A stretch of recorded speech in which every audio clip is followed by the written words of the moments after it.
So now we have a couple of our teens here, Micah and Bryce, 13 and 14, and you can see Bryce is a lot bigger than Micah. So this is a really good match to illustrate how effective the guard is. So from the outside looking in, the person on bottom, Micah, it looks kind of like he's getting beat up, tossed around, but you could see how frustrated Bryce is getting because Micah does a great job of getting his legs back in, and that's the guard. Alright, so Bryce pulls guard, which, you know, in a fight we wouldn't do, but in training it's alright. He's trying to throw up an arm bar.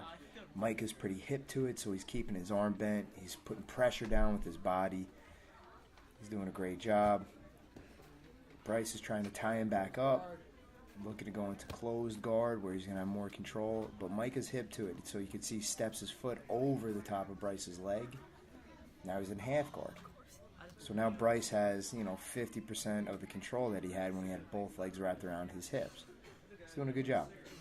Mike is doing a good job keeping some pressure on top.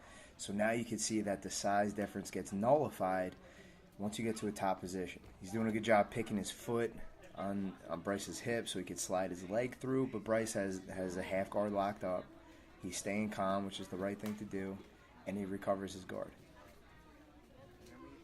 You'll see Mike is really hesitant to go forward into the guard because Bryce has really long legs, so he's trying to back out. And anytime I say guard, that means his legs. So there's different types of guard. Right now, Micah on bottom is playing open guard.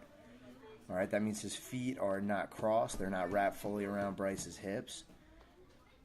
He's trying to tie him up. He has his feet in. He's sitting up. He's doing a great job playing guard here. He's trying to pull him back. Now he has closed guard, which is great because against somebody a lot bigger than you, it's one of the best ways to control, to slow somebody down. He's working on a back take. Bryce kind of stuffed it.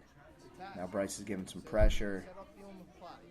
But you guys can see that Bryce can lean forward all he wants. He can put as much pressure as he wants into Micah on bottom.